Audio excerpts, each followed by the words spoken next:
আহ, শহীদ এবং আহত যারা রয়েছে তাদের পরিবারদের নিয়ে কাজ করার জন্য জুলাই শহীদ স্মৃতি ফাউন্ডেশন গঠিত হয়েছে। অলরেডি আপনারা দেখেছেন যে সরকারের তহবিল থেকে 100 কোটি টাকা সেখানে বরাদ্দ দেওয়া হয়েছে। তো সে সেক্ষেত্রে আমরা আহতদের দিন নিয়ে অলরেডি কাজ শুরু হয়ে গেছে।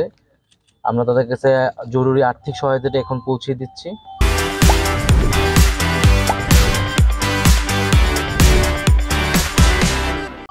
এবং আমরা দীর্ঘমেয়াদী তাদের পরিবারের পুনর্বাসন এবং যারা চোখ হারিয়েছে বা হাত পা ক্ষতিগ্রস্ত হয়েছে তাদেরকে কিভাবে পুনর্বাসন করা যায়, ক্ষতিগ্রস্ত পরিবারদের কর্মক্ষম সদস্যদের কর্মসংস্থানের ব্যবস্থা সহ পুরা এই আন্দোলনের যেই ইতিহাস ডকুমেন্টেশন তার স্মৃতি ধরে রাখার জন্য এই ফাউন্ডেশনটি কাজ করছে। পাশাপাশি সরকারের জায়গা থেকেও সমাজ কল্যাণ মন্ত্রণালয়, স্বাস্থ্য মন্ত্রণালয় থেকে বিভিন্ন উদ্যোগ নেওয়া হয়েছে, সেগুলো অব্যাহত থাকবে। সেটা তো যাচাই বাছাই চলছে এবং প্রাথমিক একটা তালিকা হয়েছে, কিন্তু এটা আমরা শেষ করে দিচ্ছি না। এখানে এন্ট্রি করার সুযোগ থাকবে যথাযথ তথ্য প্রমাণের ভিত্তিতে।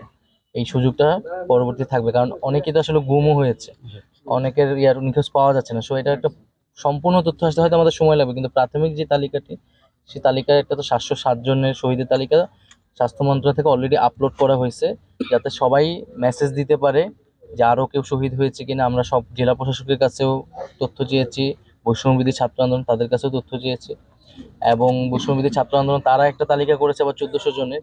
তো সেইটা এখন ভেরিফাইড হয়ে সামগ্রিক তালিকাটা হচ্ছে।